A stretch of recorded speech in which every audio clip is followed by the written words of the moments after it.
इन दिनों जो मौसम चल रहा है यानी कि बरसात का जो मौसम है, हालाँकि जब भी मौसम में बदलाव देखने को मिलता है, तो कहीं न कहीं बहुत सारी बीमारियाँ भी जो है उससे जूझना पड़ता है। ख़ासकर बच्चों को लेकर जो है सबसे ज़्यादा परेशानी रहती है क्योंकि बहुत सारे बच्चे जो हैं वो छोटे होते हैं और उन्हें बोलने में भी दिक्कत होती है कि उन्हें क्या परेशानी आ रही है। और इसी मौसम को लेकर हम बात करें कि बरसात में बच्चों को ख़ासकर डायरिया और कौन-सी ऐसी प्रॉब्लम्स हैं जिससे जूझना पड़ता है और कैसे उन्हें बच्चों को सुरक्षित रख सकते हैं। हमारे साथ यहाँ पर इस समय जो है वो डॉक्टर मेघा बातिल है, इनसे बात करते हैं। मैम स्वागत है आपका।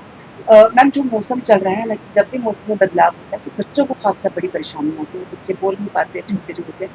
तो कौन-कौन सी बीमारियाँ या कौन-कौन सी परेशानियाँ जो है बरसात के मौसम में होती है छोटे बच्चों को? देखिए, हमारे पास 3 प्रॉब्लम्स हैं जो इस मौसम में सबसे ज़्यादा रहती हैं। एक हो गया हमारी डायरियल डिज़ीज़ेज़, चाहे वो लूज़ मोशन हो, चाहे वो डिसेंट्री हो।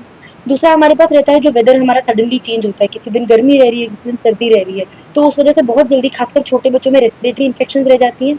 और तीसरी चीज़ आपको पता ही है, बारिश का मौसम है, पानी हर जगह कलेक्ट होता रहता है, तो हमारी जो वेक्टर बोर्न डिज़ीज़ेज़ होती हैं, हमारा डेंगू होता है, खासकर चिकनगुनिया होता है, उस चीज़ का मौसम ज़्यादा है। हमारे लिए पीडियाट्रिक्स में एज ग्रुप्स काफ़ी अलग-अलग होते हैं, हर एज ग्रुप को अलग चीज़ की टेंडेंसी होती है। तो जो हमारे छोटे बच्चे हो गए जो मदर फीड पे डिपेंडेंट है, 6 महीने से कम बच्चे हैं, उनमें ज़्यादा रिस्क होता है इन्फेक्शंस का मौसम की वजह से। छाती की इन्फेक्शन हो जाए, निमोनिया हो जाए, उस टाइम के लिए ज़्यादा होता है। खासकर इस टाइम पे क्या होता है, बड़े जब बीमार होते हैं, हम लोग को आदत है छोटे बच्चे हैं गोद में उठाएँगे, घर पे रिश्तेदार आएँगे तो पहले बच्चों से मिलेंगे। उस एक्सपोज़र से बाहर से हम में से कोई बीमार आ रहा है, वो बच्चों से मिल रहे हैं, उनको इस चीज़ की ससेप्टेबिलिटी बहुत ज़्यादा है। काफ़ी बार पेरेंट्स को ये भी नहीं समझ आता बच्चों को कपड़े क्या पहना के रखने हैं, ज़्यादा कपड़े, कम कपड़े वो हमारे लिए एक इश्यू हो जाता है। तो जो छोटे बच्चे हैं हमारे खासकर 1 साल से कम हमें उस चीज़ का एक ध्यान रखना है कि बच्चों के कपड़ों का ध्यान रखना है, बच्चों के एक्सपोज़र का ध्यान रखना है। अगर बच्चे रात को सो रहे हैं मस्कीटो नेट्स उनके अराउंड रखने और ये है कि जो बच्चे थोड़े बड़े रह रहे हैं हमें जो मस्कीटो प्रोटेक्टिव क्रीम्स वगैरह होती है वो हमें रखनी है। दूसरी चीज़ जो हमारे थोड़े बड़े बच्चे हो गए खासकर हमारे जो प्री टीन्स के बच्चे हो गए less than 10 years more than 10 years, खाना और पानी बाहर का रहता है, काफ़ी बार स्टॉल्स का खाना रहता है, ये रहता है। टाइफाइड का हमारे जो सारे वाटर बोर्न डिजीजेज होते हैं उसका मौसम नहीं होता है। लूज मोशन सभी के टाइम रहता ही रहता है और हम क्या गलती करते हैं हमें लगता है कि एंटीबायोटिक हर चीज़ का सोल्यूशन है, वो नहीं। डायरिया हो कोई भी डिजीज हो हमारी हर सबसे मैनेजमेंट स्टार्ट होती है घर पे। पेरेंट्स को जितने भी अटेंडेंट्स हैं उनको सबसे पहले चीज़ याद रखनी है कि बच्चे के शरीर में पानी की कमी नहीं होने देनी। उसके लिए 2-3 खतरे के निशान होते हैं। अगर बच्चा पेशाब कम कर रहा हो, अगर हमें लग रहा है बच्चा सुस्त हो रहा है, बच्चा मुँह के रास्ते कोई भी चीज़ टॉलरेट नहीं कर पा रहा है, उल्टियाँ ज़्यादा लग रही है, आपको लग रहा है लूज़ मोशन बहुत ज़्यादा हो रही है, तभी वो नौबत आती है कि अस्पताल आना पड़े।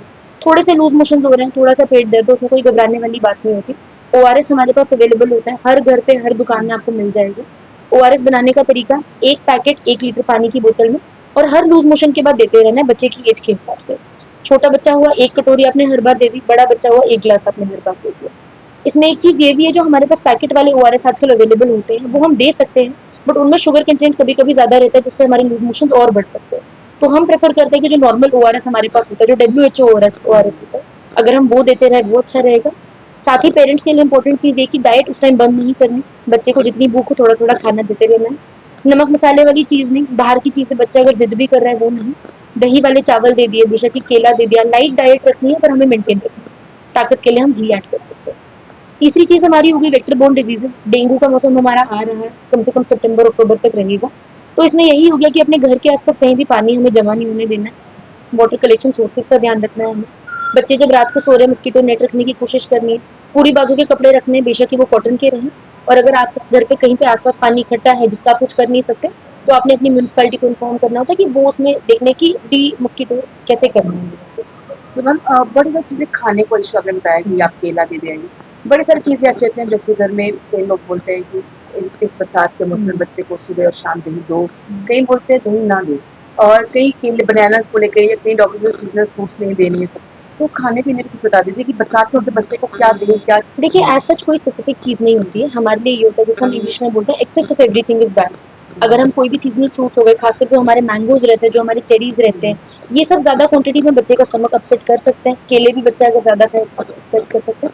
बट ऐसी कोई चीज़ नहीं है कि हम दही नहीं दे सकते। हमारा कॉमन मिसकंसेप्शन है, ज़ुकाम है, दही नहीं देना, गला खराब है, केला नहीं देना, वैसा कुछ भी नहीं है। क्वांटिटी में थोड़ा-थोड़ा देते रहिए, बच्चे को बीच-बीच में देते रहिए, बच्चे के एपेटाइट के हिसाब से देते रहिए तो और घर कोई में प्रॉब्लम बना नहीं। अपना घर में और बना घर में हम लोगों को यही होता है मैगी खिला दी, स्टॉल से कुछ पानी पूरी खिला दिया। ये मौसम वो है जहाँ बाहर की स्टॉल की चीज़ें हम जितनी अवॉइड करें उतना बेहतर रहेगा। बॉइल्ड वाटर खासकर हमारी काफ़ी बार हमारे विलेजेस से जो पेशेंट्स आते हैं उनमें यही इशू रहता है कि डायरेक्टली चश्मे का पानी होता है। नलके का पानी होता है जो एक सोर्स ऑफ इन्फेक्शन बन जाता है। हेपेटाइटिस फैलता है तो पूरे गाँव में फैलता है। तो अगर आपका पानी बॉइल्ड है और घर की डाइट आपकी अच्छे से दे रहे हो तो ऐसी कोई हमारी ओर से रिस्ट्रिक्शंस नहीं है। इन बच्चे को भी बॉइल्ड पानी ठंडा करके आप बॉइल्ड पानी ठंडा करके कुछ सब भी कुछ खाने 6 मंथ। और हमें एक और चीज़ ख्याल रखनी है कि 6 मंथ तक जो बच्चे हैं, हम काफ़ी बार कहते हैं कि चलो जी शहद चटा दीजिए, कुछ चीज़ दे दीजिए, वो हमें बिल्कुल नहीं करना। 6 महीने तक माँ का दूध जितना भी आ रहा है वो मदर पेट से अच्छा और कुछ नहीं होता। माँ और ऐसे एक और मिसकंसेप्शन जो मैं एड्रेस करना चाहूँगी, अगर माँ बीमार है तो बच्चा बीमार हो जाएगा। माँ का गला खराब है तो नहीं जी बच्चे को दूध नहीं पिलाना है, ऐसा कुछ नहीं है। माँ के और माँ अगर कोई भी दवाई खा रही है अनलेस एंड अनटिल डॉक्टर ने उनको मना किया हो, ब्रेस्ट फीडिंग में कोई इश्यू नहीं होता। मदर बीमार है, खांसी जुकाम है, वो मास्क लगा के हाथ अच्छे से धो के फीड करा सकती है। एंड जैसे ही बच्चों की एज 6 मंथ्स क्रॉस हो जाए, हमें खाना भी उनके लिए इंट्रोड्यूस करना ही करना है। माँ के दूध में छठे महीने के बाद इतनी ताकत नहीं रहती कि बच्चा पूरी लाइफ टाइम के लिए ठीक रहे। तो धीरे-धीरे करके एक-एक टाइप का फूड हम रीइंट्रोड्यूस जितना जल्दी करें, बच्चों की इम्यूनिटी जब उसी टाइम से शुरू हो जाती है, वो लाइफ लॉन्ग उनको फिर नीड करती है। बाकी तो कोई आपको कुछ चीज़ है तो आप डॉक्टर की सलाह लें। हाँ जी, हाँ जी, ऑब्वियसली क्योंकि जब भी आप मेरे पीडियाट्रिशियन विज़िट पे जा रहे हैं, आप पूछिए कि हमें क्या देना है, क्या नहीं देना है। बाज़ार में बहुत चीज़ें अवेलेबल है, सेरेलैक अवेलेबल है, बहुत सारे सीरियल्स अवेलेबल हैं। आप वो दे सकते हैं, पर हमारे घर पे जो हर चीज़ आती है, वो आप अगर आप देंगे, उससे अच्छा और कुछ भी नहीं होगा। तो ये डॉक्टर निगाह है, आपने सुन लिया कि किस तरीके से जो है बरसात के मौसम में अगर अपने बच्चों को सुरक्षित रखना है तो सबसे ज़्यादा ज़रूरी है कि खाने-पीने का आप बिल्कुल ध्यान रखें और अगर आपको इसके बावजूद भी कुछ आशंका है तो आप अपने डॉक्टर से सलाह लें।